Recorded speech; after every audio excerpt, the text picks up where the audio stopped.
마태복음 28장 마태복음 28장 1절에서 10절입니다.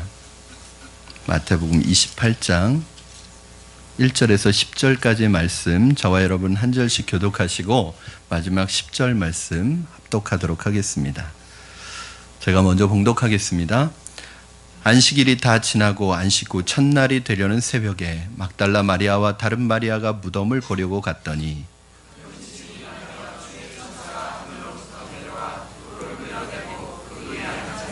그 형상이 번개 같고 그 옷은 눈같이 희거늘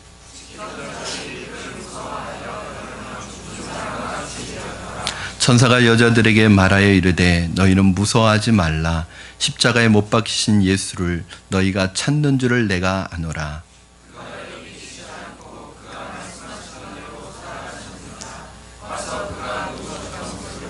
또 빨리 가서 그의 제자들에게 이르되 그가 죽은 자 가운데서 살아나셨고 너희보다 먼저 갈릴리로 가시나니 거기서 너희가 배우리라 하라. 보라 내가 너희에게 일렀느니라 하거늘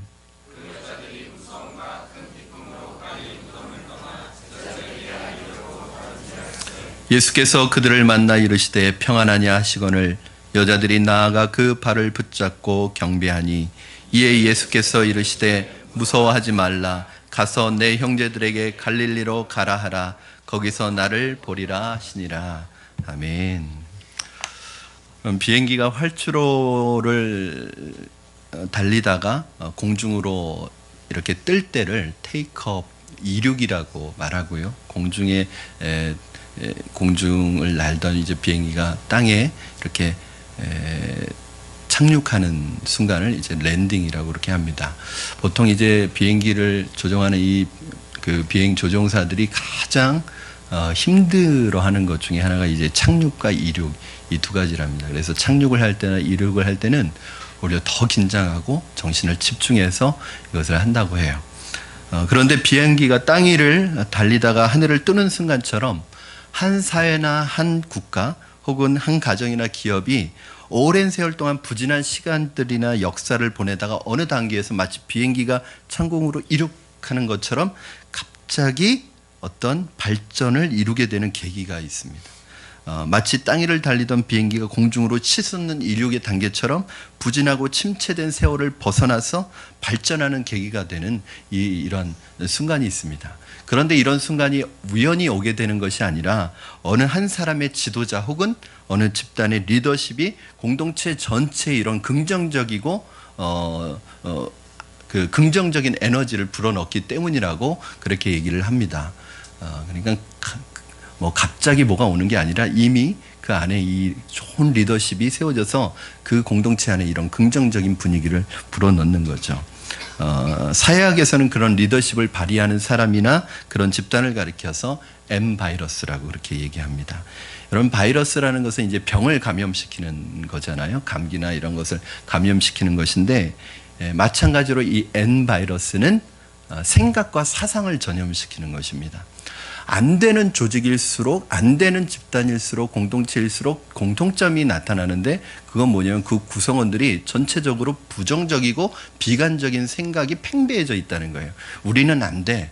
우리는 일어날 수 없어. 우리는 희망이 없어. 우리는 설 수 없어. 이런 부정적이고 비관적인 생각이 팽배하게 될 때 그런 부정적인 생각이 건강한 조직까지도 무너뜨리고 전염시키고 물들게 만든다는 것입니다.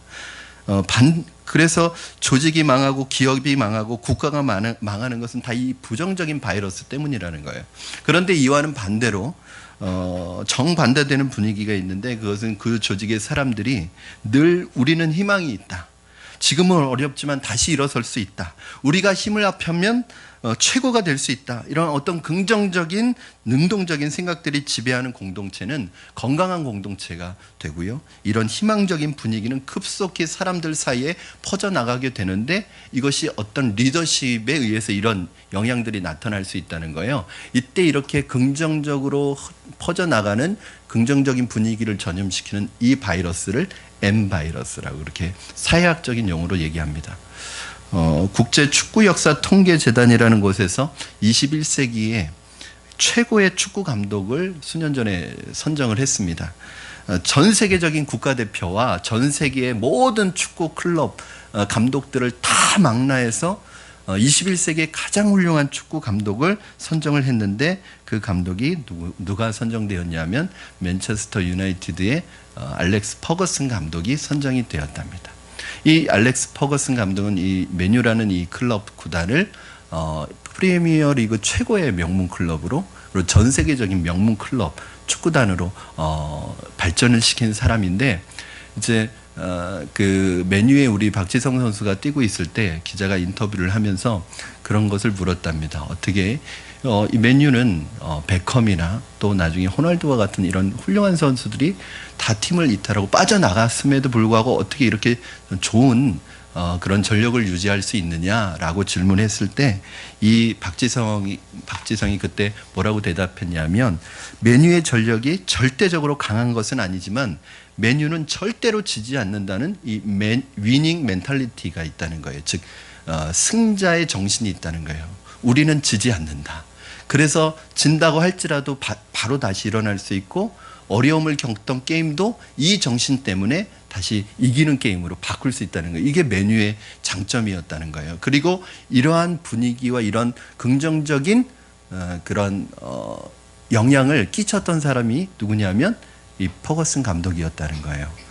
지금 퍼거슨 감독이 이제 은퇴를 했죠. 지금은 맨유가 좀 고전하고 있어요. 이것이 뭐냐면 퍼거슨 감독을 잃은 것이 아니라 그 정신 멘탈을 지금 잃은 거죠. 여러분 부활절을 맞는 이 부활주일의 아침에 우리 한국 사회는 지금 너무나 어둡습니다. 암울합니다. 여기저기서 부정적인 소리들이 많이 들립니다. 이런 현실에서 오늘 예배드리는 저와 여러분이 예수 그리스도의 부활의 이 능력을 가슴에 안고 이 부활의 능력을 가슴에 품고 이 세상에 나가 그리스도인으로서의 이 M바이러스를 사람들에게 미치고 전염시키는 여러분들이 되기를 주님의 이름으로 축원합니다. 오늘 저는 이런 관점에서 오늘 본문에 두 종류의 그룹의 사람들이 나오는데 한 그룹은 바로 예수님의 무덤을 지키고 있는, 즉 예수님의 부활은 없다, 예수님은 살아나지 않는다라는 이 전제를 가지고 무덤을 지키고 있는 그룹과 그 예수님을 너무너무나 뜨겁게 사랑해서 아직 동도 트기 이전에 그 어두울 때 예수님의 무덤을 찾아왔던 이 여인들 두 그룹이 등장을 합니다. 이것은 단순한 그룹이 아니라 저는 이 그룹을 부활을 믿지 않는 세상 사람들과 예수 그리스도를 사랑하는 우리 믿음의 사람들로 대표되는 상징적인 그룹이라고 생각해요. 그런데 오늘 본문에서 이 여인들의 그룹, 즉 신앙을 가진 믿음의 사람들이 부활이 없다고 생각하는, 그것을 전제하는 세상 사람들과 대조해 볼 때 세상 사람들에게는 없는 독특한 특징이 있다는 거예요. 우리 믿음의 사람들에게는 그것이 무엇이냐? 첫 번째 특징은 우리는 두려움을 기쁨으로 바꾸는 힘을 가지고 있는 사람들이라는 것입니다. 여러분 이런 관점에서 살필 때 재밌는 현상이 나오는데 오늘 본문에 이 두 그룹, 지키는 자들과 예수님의 무덤을 찾은 이 여인, 즉 부활이 없다고 하지만 부활을 눈으로 확인하는 사람들과 또 예수님을 사랑하는 마음으로 무덤을 찾은 이 신앙이 있는 두 사람들에게 공통점이 있는데 그게 뭐냐면 둘 다 두려움을 가지고 있었다는 거예요. 무서워했다는 거예요. 그럼 무슨 말입니까? 우리가 예수를 믿는 사람이든지 안 믿는 사람이든지 우리 안에는 뭐가 있다는 거예요? 다 두려움이 있다는 거예요. 무서움이 있다는 거예요. 나는 전혀 두렵지 않아. 난 전혀 무섭지 않아. 난 겁나지 않아. 이렇게 말하시는 분은 둘 중에 하나입니다. 거짓말이든지 아니면 태어나기를 무디게 태어났든지 그래서 못 느끼는 것이든지. 여러분 목사라고 해서 날마다 할렐루야 하는 줄 아세요? 목사라고 해서 두렵지 않은 줄 아세요? 사실 목사가 되고 보니까 두려운 게 더 많아요. 어떤 면에서는 여러분들보다 더 두렵습니다. 왜냐하면 날마다 영적 전쟁을 싸우고 그 영적 전쟁이 얼마나 중요한지 잘 알고 있기 때문에 사실은 두려움이 많죠. 그러면 우리가 이 세상 사람도 두려움을 느끼고 우리 믿는 사람들의 안에도 두려움이 있는데 세상 사람과 우리의 차이는 무엇인가? 세상 사람들은 두려운 일을 만나면 그냥 두려워하면서 죽겠다는 소리만 하는 거예요. 그러나 우리 믿음의 사람들에게는 오늘 첫 번째 천사들의 위로가 있고 두 번째 예수님의 부활의 소식이 들려졌다는 것입니다. 그러니까 어떤 변화가 일어나요? 8절 말씀 여러분 우리 한번 같이 읽겠습니다. 시작. 그 여자들이 무서움과 큰 기쁨으로 빨리 무덤을 떠나 제자들에게 알리려고 다름질할세. 그 여자들이 무서움도 있었지만 뭐가 있었어요? 큰 기쁨으로. 여전히 무서움과 두려움이 있습니다. 그런데 우리에게는 이 무서움과 두려움을 상쇄할 수 있는 기쁨이 그들에게 있었다는 것입니다. 그러므로 여러분 우리 예수 믿는 사람들도 이 땅에 염려도 있고 근심도 있고 두려움도 있지만 우리에게는 이 두려움을 제거해 주시는 전능하신 예수 그리스도께서 우리와 함께 계시다는 사실을 여러분 기억하시기 바랍니다. 여러분 이 순간에 두려움이 있지만 한편으로는 염려가 되지만 세상살이가 쉽지 않지만 녹록하지 않지만 그럼에도 불구하고 순간순간 이러한 두려움과 염려와 근심과 걱정을 뒤엎어버릴 수 있는 예수 그리스도의 능력이 저와 오늘 여러분에게 있다는 사실을 기억하시기 바랍니다. 여러분 두 번째로 하나님을 믿는 믿음의 사람들의 특징이 뭐냐면 새로운 사명을 부여받는다는 거예요. 7절 말씀 여러분 한번 같이 읽겠습니다. 7절 시작. 또 빨리 가서 그의 제자들에게 이르되 그가 죽은 자 가운데서 살아나셨고 너희보다 먼저 갈릴리로 가시나니 거기서 너희가 배우리라 하라. 보라 내가 너희에게 일렀느니라 하거늘. 이 사명이 주어졌습니다. 또 빨리 가서 무슨 사명일까요? 오늘도 이 놀라운 주님의 부활의 소식을 아직 듣지 못해서 그리고 믿지 못해서 절망 가운데 두려움 가운데 있는 사람들에게 이 부활의 소식을 너희가 전해 주어라. 이것이 사명입니다. 여러분 왜 사람들이 두려워하고 불안해할까요? 하나님의 사람들은 하나님 죄가 들어와서 하나님을 떠나는 순간부터 인간은 두려워하기 시작했습니다. 즉 죄로 말미암아서 인간이 하나님을 떠나는 순간부터 인간 안에는 근원적으로 두려움이란 것이 존재하는 거예요. 그래서 우리는 다 두려워합니다. 그러면 이 두려움을 극복할 수 있는 방법은 뭐냐면 다시 주님 안으로 들어오는 거죠. 다시 주님을 만나는 거죠. 다시 주님의 사람이 되는 거죠. 이 부활의 소망을 우리가 갖는 거죠. 그러면 두렵지만 우리 안에 뭐가 생기는 거예요? 큰 기쁨이 생기는 것입니다. 오늘 여러분의 삶에 어떠한 두려움도 주님이 주시는 기쁨으로 바뀌어지는 역사가 있기를 주님의 이름으로 축원합니다. 오늘 6절에서 부활의 기쁨을 누린 분은 7절에 이 부활의 소망까지 가야 합니다. 그런데 천사들이 제자들에게 이 사명을 부여해 주는데 이 사명이 참 독특한 사명을 부여해 주셔요. 뭐라고 말씀하시냐면 7절 말씀 다시 한번 보시겠습니다. 또 빨리 가서 그의 제자들에게 이르되 그가 죽은 자 가운데서 살아나셨고 너희보다 먼저 어디로 가세요? 갈릴리로 가시나니 거기서 너희가 배우리라. 10절 말씀 여러분 같이 읽겠습니다. 시작. 이에 예수께서 이르시되 무서워하지 말라. 가서 내 형제들에게 갈릴리로 가라 하라. 거기서 나를 보리라 하시니라. 왜 주님께서는 부활하신 주님께서는 제자들에게 너희가 갈릴리로 가라고 말씀하셨을까요? 갈릴리는 여러분 어디입니까? 갈릴리는 바로 예수님이 제자들이 예수님을 처음 만났던 곳이죠. 부르심을 받았던 곳이죠. 그 이후로 예수님과의 교제하면서 추억이 쌓였던 곳, 능력이 있는 곳, 귀신을 쫓아내신 곳, 병든 자를 치유하신 곳, 놀라운 하나님의 나라에 대한 꿈과 비전을 주님과 나누었던 그 장소가 바로 갈릴리라는 곳입니다. 그러므로 예수님께서 지금 갈릴리로 가라 그거 말씀하시는 것은 무슨 뜻이냐면 회복에 대한 상징이죠. 너희가 다시 회복해라. 십자가를 지시기 이전의 상태, 십자가 지시는 예수님을 보고 절망 가운데 절망감을 가졌던 그 제자들에게, 패배주의에 빠져있는 그 제자들에게 너희가 예수님 십자가 이전 그 주님을 따랐던 그때로 다시 돌아가라고 말씀하고 계시는 것입니다. 사랑하는 여러분, 우리는 오늘 말씀을 들으면서 한 가지 생각해야 합니다. 내가 회복해야 할 갈릴리는 어디인가? 내가 돌아가야 될 갈릴리는 무엇인가? 우리에게 있어서 갈릴리는 두 가지의 회복입니다. 첫째는 초심의 회복입니다. 너를 처음 부르신 곳, 너를 처음 만나주셨던 그곳으로 돌아가라. 초심을 회복해라. 두 번째는 사명의 회복입니다.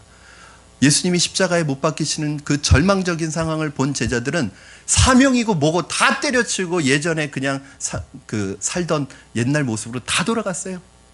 주님 따르기 전에 살던 그 평범한 모습으로 다 돌아갔어요. 그 사명을 잃어버리고 사명을 버리고 살아가고 있는 그 제자들에게 다시 한번 사명을 회복하라는 메시지입니다. 여러분 오늘 본문을 묵상하다가 오늘 본문과 아주 비슷한 분위기를 가지고 있는 구약의 말씀이 하나 떠올랐습니다. 창세기 35장 1절 말씀에 보면 하나님이 야곱에게 이르시되 일어나 베델로 올라가라. 거기 거주하며. 여러분 이 말씀의 본문의 배경이 어떤 것인지 여러분 잘 알고 계십니다. 야곱에게 있어서 인생 최대의 고비를 맞고 있습니다.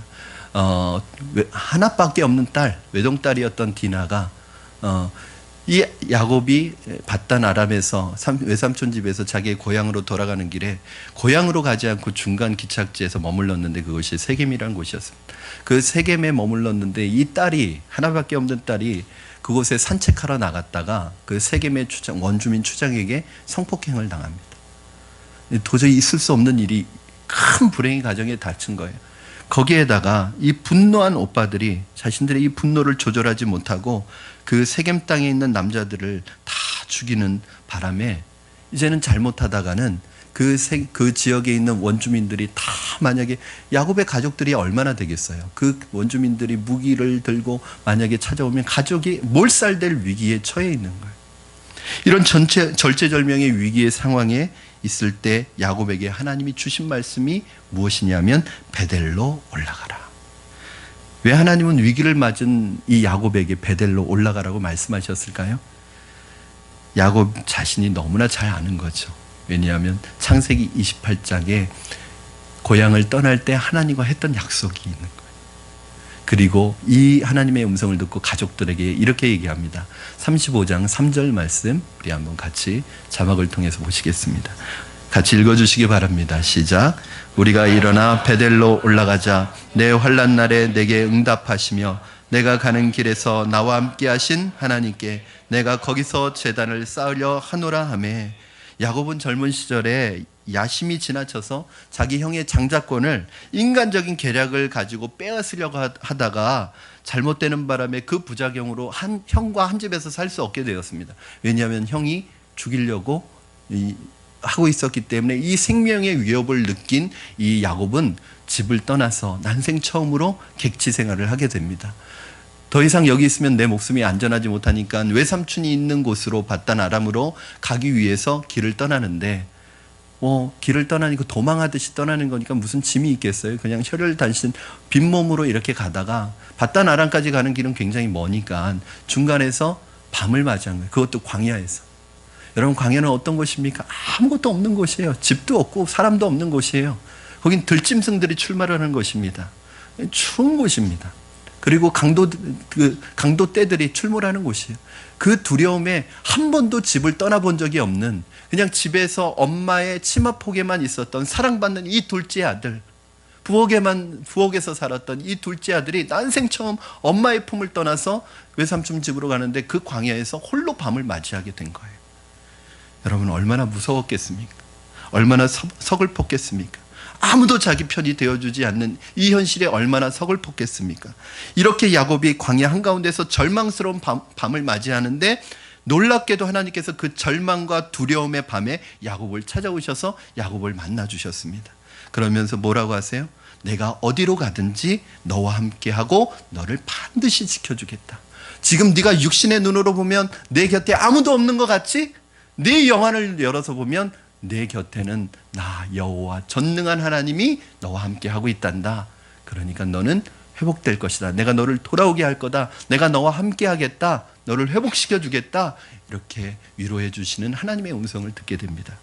여러분 창세기 28장 15절 말씀 이하의 하반절에 보니까 내가 내게 허락한 것을 다 이루기까지 너를 떠나지 아니하리라 하신지라. 그날 밤에 야곱이 경험했던 감격을 여러분 이해하시겠습니까?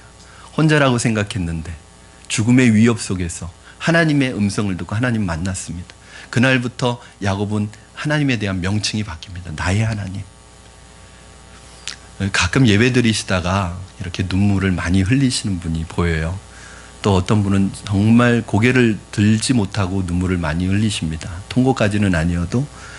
그런데 어떤 사람들은 왜 저렇게 예배 시간에 우는지 잘 이해하지 못합니다. 저는 이해를 해요. 왜냐하면 그분은 지금 영적인 베델을 그곳에서 경험하고 계시는 거예요. 여러분, 베델이 어떤 곳이에요? 하나님을 만나는 그 장소가 바로 여러분의 베델입니다. 그렇게 하고 오랜 시간이 지났는데 지금 창세기 35장에 와서 야곱에게 또 위기가 찾아온 거예요. 그런 인생의 절망적인 위기가 찾아왔을 때 하나님이 주신 대안이 뭐예요? 다시 베델로 올라가라. 무엇을 의미합니까? 너 그 어렵던 시절, 고독했던 때, 아무도 내 편이 되어주지 않던 절망적인 밤에 베델에서 너를 만나고 너와 함께했던 그 하나님, 이 위기 순간에 너는 다시 베델로 올라가서 그 하나님을 만나라는 거예요. 하나님과 회복하라는 거죠. 여러분의 베델은 어디십니까? 부활하신 주님이 절망 가운데 빠져있던 제자들에게 갈릴리로 가라. 절망적인 야곱에게 베델로 올라가라. 너무나 처해 있는 환경과 해결 방법이 비슷하지 않습니까? 이게 왜 비슷할까요? 우리 믿는 사람에게 동일한 해결 방법입니다. 여러분, 혹시 여러분의 절망적인 삶 속에 혹시 지금 놓여 있습니까? 낙심될 수밖에 없는 상황 속에 놓여 있습니까? 두려워하고 계십니까? 혹시 염려하고 근심하고 계십니까? 베델로 올라가십시오. 처음 주님을 믿었던 그때, 처음 주님의 사랑을 받았던 그때, 그 너무 감격스러워서 그 주님의 사랑에 어찌할 수 없는 그 마음의 감격을 가지고 있던 그때로 돌아가시기를 바랍니다. 저는 89년도에 세례를 받았습니다. 3월 달 부활절에 세례를 받았는데 그 오래된 일이 지금도 그때를 생각하면 그냥 생생하게 기억납니다. 그때 흘렸던 눈물, 그때 그 감격, 그 받았던 은혜, 이게 그 시대로 89년도로 다시 돌아가서 고스란히 저에게 경험되어져요. 그때 너무 감사하고 너무 감격스러워서 주님, 일생을 주를 위해서 살겠다고 그렇게 고백했던 그때, 저에겐 그게 제 베델이죠. 저에겐 그것이 영적인 갈릴리입니다. 여러분, 내가 돌아가야 할 베델은 어디입니까? 여러분이 돌아가야 할 갈릴리는 어디입니까? 저는 이 개인적인 갈릴리와 베델을 생각하게 되면서 오늘 부활주일이니까 저 개인의 문제나 우리 교회 문제뿐만 아니라 한국교회를 생각하게 됐습니다. 그러면 한국교회가 회복되어야지 하는, 한국교회가 돌아가야 될 베델은 어딘가? 한국교회가 돌아가야 될 갈릴리는 어딘가? 한국교회가 지금 회복해야 될 과제는 무엇인가? 이것을 한 강연을 통해서 여러분과 나누고 싶었습니다. 세상을 바꾸는 시간이라는 세바시라는 그런 아마 CBS에서 그 세미나를 강연이 있습니다. 그 세미나에서 여러분 잘 알고 계시는 윤리학자이면서 서울대 석자 교수를 지낸 손봉호 교수님이 했던 강의의 내용의 요약입니다. 이 부분을 여러분과 나누는 것으로 오늘 말씀을 대신하려고 합니다. 여러분, 오늘날 한국교회, 우리 교회가, 한국교회가 살아나기 위해 돌아가야 될 베델과 갈릴리가 무엇인가, 꼭 해야 할 일이 무엇인가? 첫 번째는 한국교회가 도덕성을 회복해야 한다는 것입니다. 오늘 교회의 위기는 도덕성의 위기라는 거예요. 그럼 도덕이 무엇이냐? 저도 99년도에 윤리교사로 1년 정도 고등학교에서 가르친 적이 있는데, 여러분, 도덕이 무엇이냐? 이 손봉호 교수님은 윤리학자인데 이 손봉호 교수님이 이 도덕이라는 말을 이렇게 정의했습니다. 직접적으로 또는 간접적으로 다른 사람에게 해를 끼치지 않도록 행동하는 것, 이게 도덕이랍니다. 그러고 보니까 우리나라 사람들 자체가 도덕성이 약해요. 백화점 같은 데 가보면 바로 한 걸음 뒤에 누가 따라오고 있는데도 그냥 내 편한 대로 문 열었다가 그냥 닫아버리고 가는, 그런 게 도덕성이 없는 거예요. 그럼 도덕성이 있는 게 뭐예요? 그 사람 같이 문을 통과하기 전까지 문 좀 잡아주는 거, 이게 도덕성이 있는 거예요. 다른 사람에게 직접적으로 간접적으로 해를 끼치지 않으려고 하는 행동이 도덕성이라. 여러분, 우리 도로에 나가면 차 도로에 나가면 다 도덕성이 없어져요. 그냥 나 편한 대로 하지 다른 사람에게 해를 끼치지 않으려고 하는 게 해를 끼쳐요, 그냥. 오늘날 중학생, 고등학생, 대학생들 보면 가슴이 답답합니다. 너무 가정에서 대학 하면서 우상을 만들어가지고 우리 젊은이들이 남을 배려하는 도덕성이 전혀 없습니다. 어른을 어떻게 대하는지, 나와 다른 생각을 가지고 있는 사람을 어떻게 대해야 되는지 하나도 그런 게 없어요. 내키는 대로 말하고, 애나 어른이고 없고 자기 기분 나쁘면 자기 마음대로 말하고 행동하는 것, 그게 도덕성이 없는 거예요. 우리나라 젊은 아이들이 지금 도덕성이 없습니다. 어른을 받아 인사할 줄을 아나, 어른에게 지혜롭게 얘기할 줄을 아나. 그냥 아이들을 그냥 대학 하면서 우상으로 만들어서 그래요. 여러분, 이렇게 나라 자체가 도덕성이 없는데 더 가슴 아픈 것은 크리스찬들은 한술 더 뜬다는 거예요. 바로 이 도덕성에 있어서 한국 사회가 교회를 믿지 못한다는 얘기입니다. 한 NGO 단체에서 한국교회의 신임도를 조사했는데 기독교를 신뢰한다라는 이런 그 표에 자기 지지를 보낸 사람이 17.6%랍니다. 그러니까 종교 중에서 나는 기독교를 신뢰한다라고 말한 사람이 17.6%래요. 여러분, 우리 기독교인 비율이 20%가 넘는데 17.6%라는 건 뭐예요? 교회 나오는 사람 안 믿는다는 얘기예요. 우리가 우리를 못 믿는다는 얘기예요. 뭐하러 교회 나옵니까, 그럼? 여러분, 더 이 충격적인 것은 가톨릭을 신뢰한다 41.4%, 불교를 신뢰한다 33.5%. 심각하지 않습니까? 기독교는 계시의 종교입니다, 여러분. 일반 사람들이 알고 있는 상식을 뛰어넘는, 일반 사람들이 알고 있는 과학을 뛰어넘는 진리를 전하는 것이 바로 기독교예요. 여러분, 기독교의 복음은 초상식적이고 초합리적이고 초이성적이고 초과학적인, 그러니까 사람의 이성과 지혜로 이해할 수 없는 이런 진리를 전하는 것이 바로 기독교입니다. 여러분, 1 더하기 1은 2, 이거는 아무나 전해도 다 믿어요. 이건 사기꾼이 전해도 믿습니다. 누가 전하는지 상관없어요. 1 더하기 1은 2니까 이건 누가 전해도 다 믿어요. 근데 오늘 예수님이 부활하셨습니다. 이건 뭐냐? 1 더하기 1은 3이란 말하고 똑같은 거예요. 그러면 상식적으로 이해되지 않는 이 진리를 전할 때 제일 중요한 게 뭘까요? 그것을 전하는 사람이 누구냐가 중요한 거예요.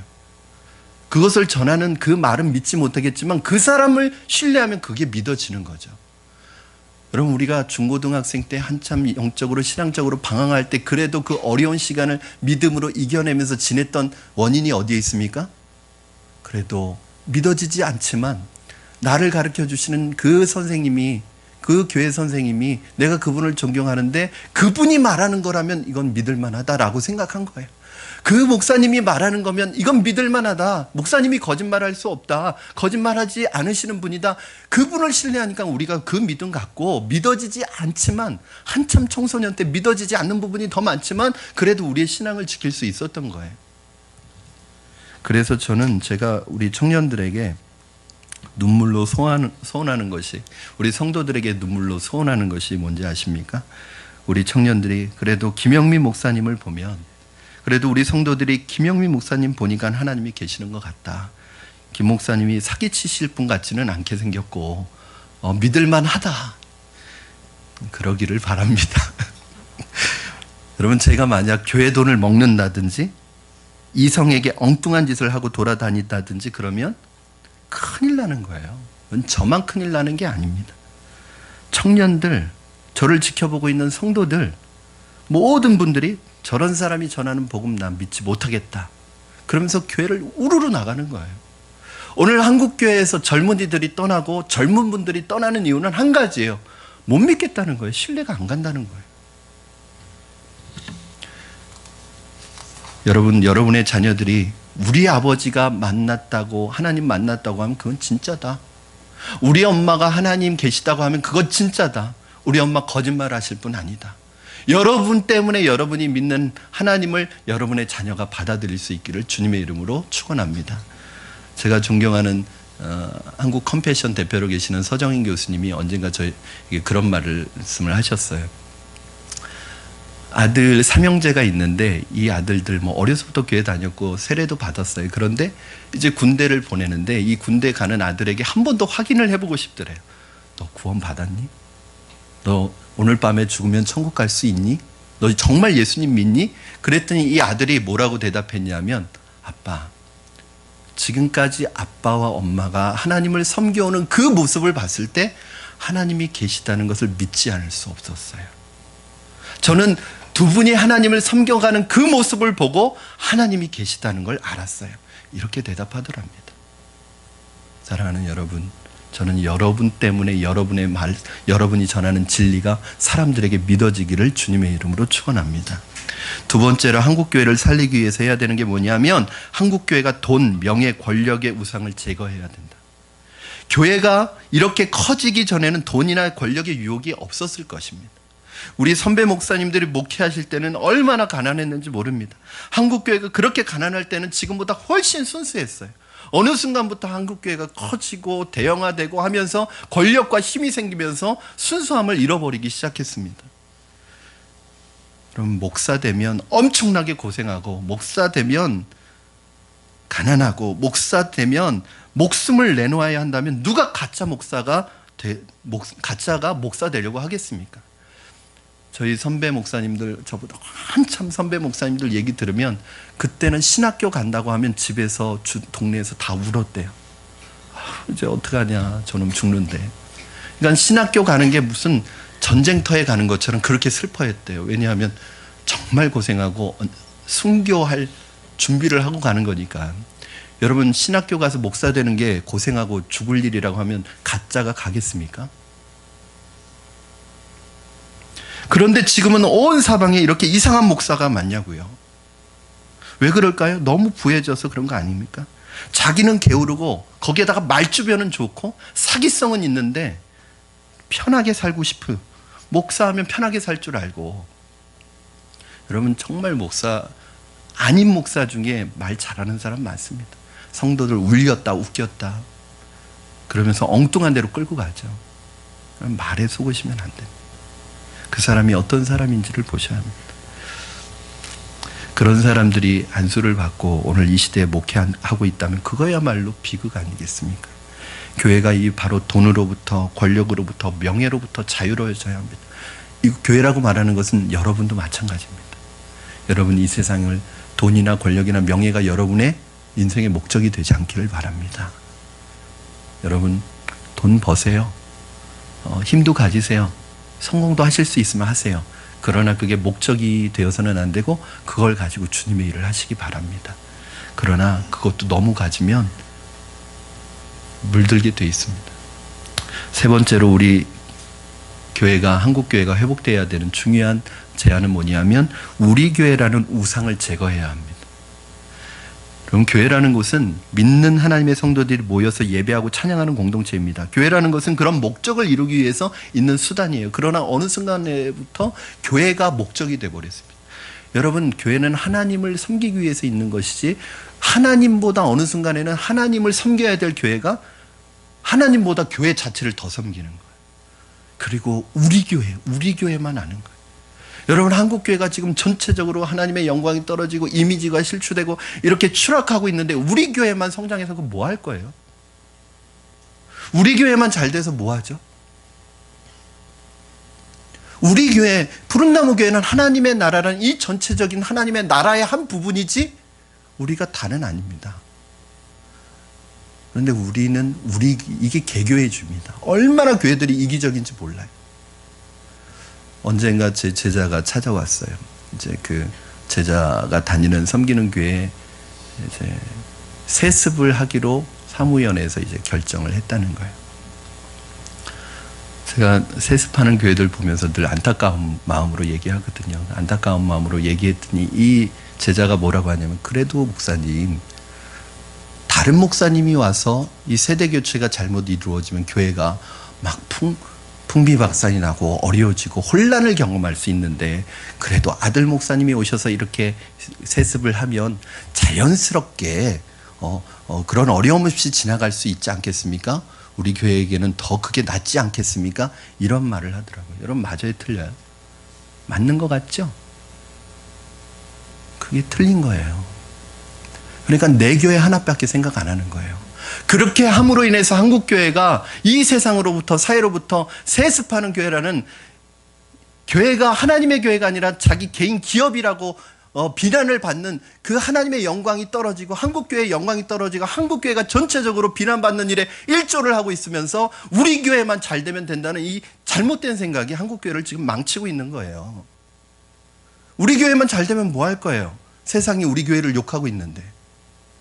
우리만 재밌게 즐겁게 지내면 답니까? 우리 교회가 뭐 때문에 존재합니까? 하나님의 영광을 위해서 존재하는 건데 하나님의 영광을 실추하면서 내 교회 생각하면 그건 잘못된 겁니다. 왜 우리 교회가 부활절마다 새생명축제 선포식을 하는 줄 아십니까? 부활절 그 계란 그거 얼마 되지는 않지만 정성스럽게 포장해서 이 계란을 가지고 여러분들이 그동안 기도해왔던 그 태신자들 찾아가서 정성스럽게 전달하는 거예요. 여러분 사시는 아파트의 경비 아저씨들에게도 부활의 소식을 전하고 또 폐지를 줍고 모으는 평상시에 보았던 할머니에게도 전하고 그리고 여러분이 기도해왔던 그분들에게 이것을 전하는 이유, 그럼 바로 그것이 우리에게 사명입니다. 예수님 부활하셨다는 이 사명 전하는 거예요. 저는 교회가 이것이 중요하다고 생각해요.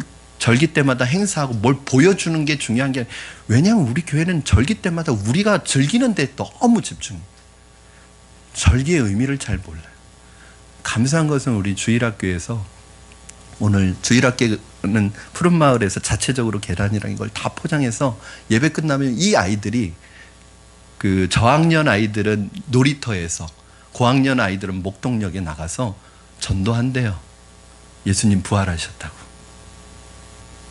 그럼 이게 바로 부활절입니다. 오늘 우리에게 이 사명 주신 거예요. 너희가 부활을 경험하고 하나님의 은혜를 경험했으면 여러분 베델로 돌아가십시오. 처음으로 돌아가야 합니다. 사랑하는 여러분은 오늘 여러분에게 들려드린 이 한국교회 회복을 위한 세 가지 대안을 여러분의 마음속에 새기시기 바랍니다. 아, 이것이 내가 돌아가야 될, 우리 교회가 돌아가야 될 베델이구나, 갈릴리구나. 여러분 초심을 회복하시기를 바랍니다. 말씀을 정리합니다.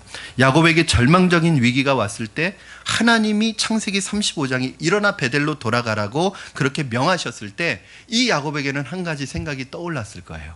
뭐냐면 창세기 28장에 그 광야에서 하나님을 만나고 하나님 앞에 두 가지를 합니다. 첫째는 자기가 베고 자던 그 돌을 세워서 기둥 삼아서 기름을 붓고 그곳에서 제단을 쌓았던 일. 두 번째는 하나님 앞에 서원을 합니다. 자, 우리 창세기 28장 20절 22절 한번 여러분 읽도록 하겠습니다. 창세기 28장 20절부터 22절 시작. 야곱이 서원하여 이르되 하나님이 나와 함께 계셔서 내가 가는 이 길에서 나를 지키시고 먹을 떡과 입을 옷을 주시어 내가 평안히 아버지 집으로 돌아가게 하시오면 여호와께서 나의 하나님이 되실 것이요 내가 기둥으로 세운 이 돌이 하나님의 집이 될 것이요 하나님께서 내게 주신 모든 것에서 10분의 1을 내가 반드시 하나님께 드리겠나이다 하였더라. 그리고는 야곱이 하나님께 서원한 것을 잊어버린 거예요. 서원하고. 사람은 화장실 갈 때 마음하고 나올 때 마음이 틀린 거예요. 35장에서 내가 베델로 돌아가라 했을 때 야곱은 이 서원이 떠올랐을 거예요. 아, 내가 하나님 앞에 이렇게 약속했던 것, 베델에서 하나님 만나서 하나님께 고백했던 것 내가 잊어버리고 살고 있었구나. 저는 이 부활주일에 하나님께서 우리 젊은 시절에 어떻게 우리를 인도해 주셨는지 떠올려지시기를 바랍니다. 우리가 어렵고 힘들 때, 인생의 광야를 지나고 있을 때 하나님이 우리를 어떻게 인도하시고 우리를 살려주셨는지를 생각하실 수 있기를 바랍니다. 젊은 시절에 하나님께 약속했던 것들을 다시 한번 상기할 수 있기를 바라고 베델로 갈릴리로 돌아가는 아름답고 복된 주일, 부활주일 되기를 주님의 이름으로 축원합니다. 이번 한 주간 우리 고난주간 보내면서도 이번 부활절의 우리 테마는 뭐였냐면 회복이었습니다. 회개를 통한 회복과 치유와 부흥을 우리가 기도했습니다. 오늘 이 부활절에 예수 그리스도의 부활의 능력이 여러분 안에 들어가셔서 여러분 가정이 회복되기를 주님의 이름으로 축원합니다. 여러분 깨어진 가정, 무너진 가정, 어려움 겪는 가정이 있다면 오늘 이 부활절 예배를 통해서 여러분의 가정이 회복되기를 바라고, 부부와의 관계, 자녀와 부모와의 관계가 깨어진 가정이 있다면 그 관계들이 회복되기를 주님의 이름으로 축원합니다. 그리고 내 상한 마음이 회복되기를 바라고, 여러분 안에 건강이 무너지고 건강이 깨어진 분들이 있다면 오늘 부활하신 주님의 능력으로 말미암아 여러분 안에 건강이 회복되고 내 마음이, 상한 마음이 회복되고 내 영이 회복되고 예배가 회복되고 기도가 회복되는 은혜와 축복이 있기를 주님의 이름으로 축원합니다. 기도하시겠습니다. 우리 이 시간에 함께 합심해서 간단하게 기도했으면 좋겠습니다. 부활절 이 아침 우리가 돌아가야 할 베델이 있다면 어디라고 여러분 생각하십니까? 첫사랑과 은혜의 추억이 있는 그곳, 절망을 소망으로 바꿔주시는 은혜가 있는 그곳, 무슨 일로 힘드셨고 자신감을 잃어버리셨고 회복이 안 될 것이라고 생각하는 그 현실 속에 있다면 부활하신 주님이 여러분을 오늘 만나주시고 소망을 주실 줄로 믿습니다. 하나님 아버지, 돈을 추구했고 명예를 추구했고 성적인 탐욕을 추구했고 하나님이 싫어하시는 세상을 향해 달려갔다가 다시 주님 앞으로 되돌아가려고 하는데 잘 되지 않습니다. 너무나 악한 영적인 세력들이 가로막고 있는 현실 앞에서 반드시 주님 앞으로 돌아가야 되겠다는 이 확신을 가지고 회복을 꿈꾸는 우리가 되게 하여 주시옵소서. 우리의 무너진 가정이 회복되게 하시고 우리 깨어진 관계가 회복되게 하시고 무너진 내 건강이 회복되게 하시고 무너진 내 상한 마음이 회복되게 하시고 우리의 모든 하나님 교회가 회복되게 하여 주시옵소서. 우리 이 시간에 주신 말씀 붙들고 우리 결단하며 기도하겠습니다. 살아계셔서 역사하시는 하나님 아버지 감사합니다. 오늘 하나님 우리에게 부활의 아침을 허락하여 주시고 이 부활의 아침 아버지 하나님 우리 가정이 회복되기를 위해 기도합니다. 아버지의 관계가 깨어진 관계가 회복되기를 위하여 기도합니다. 무너진 하나님 건강이 회복되기를 위하여 기도합니다. 부활의 능력이 우리 안에 부어지게 하시고 부활의 소망을 품게 하셔서 우리 안에 두려움과 염려와 걱정과 근심도 있지만 이 모든 것을 제거해버릴 수 있는 전능하신 하나님의 능력이 오늘 우리 가운데 있게 하여 주시옵소서. 하나님 슬픔이 변하여 기쁨이 되게 하시고 근심이 변하여 찬송이 되게 하시고 걱정이 변하여 원망이 변하여 감사가 되게 하여 주시옵소서. 하나님 우리의 모든 것이 회복되어지게 하시고 우리의 개인과 우리의 가정과 직장과 우리의 관계가 우리의 교회가 우리의 한국교회가 회복되어지는 은혜를 이 부활절 하나님 날 우리에게 허락하여 주시옵소서. 주님 역사하여 주시옵소서. 살아계신 하나님 아버지 감사합니다. 부활절을 지내며 부활하신 주님 안에서 우리 인생의 우리 영혼의 소망을 발견합니다. 아버지 바라기는 아버지 우리 무너진 가정이 있다면 깨어진 가정이 있다면 가정을 싸매어 주시고 치유하여 주시고 회복시켜 주시옵소서. 하나님 부모와 자녀 간에 또한 부부와 부부 간에 하나님 깨어진 관계가 있다면 하나님께서 다시 한번 회복의 은혜를 허락하여 주시고 하나님 우리의 육체의 건강과 우리의 상한 마음도 우리 하나님 안에서 회복되어지게 하여 주시옵소서. 하나님 우리 교회와 우리 가정과 우리 직장과 이 나라와 민족과 한국교회가 주 안에서 부활하신 주님의 능력으로 회복되어지게 하여 주시고 우리 교회가 회복되어져서 이 시대에 세상에 나가 예수 부활하셨다 하나님 믿을 수 없는 이 진리 우리의 복음의 진리를 마음껏 선포하기에 부족함이 없도록 우리를 도와주시옵소서. 감사드리며 예수님의 이름으로 기도드립니다. 아멘.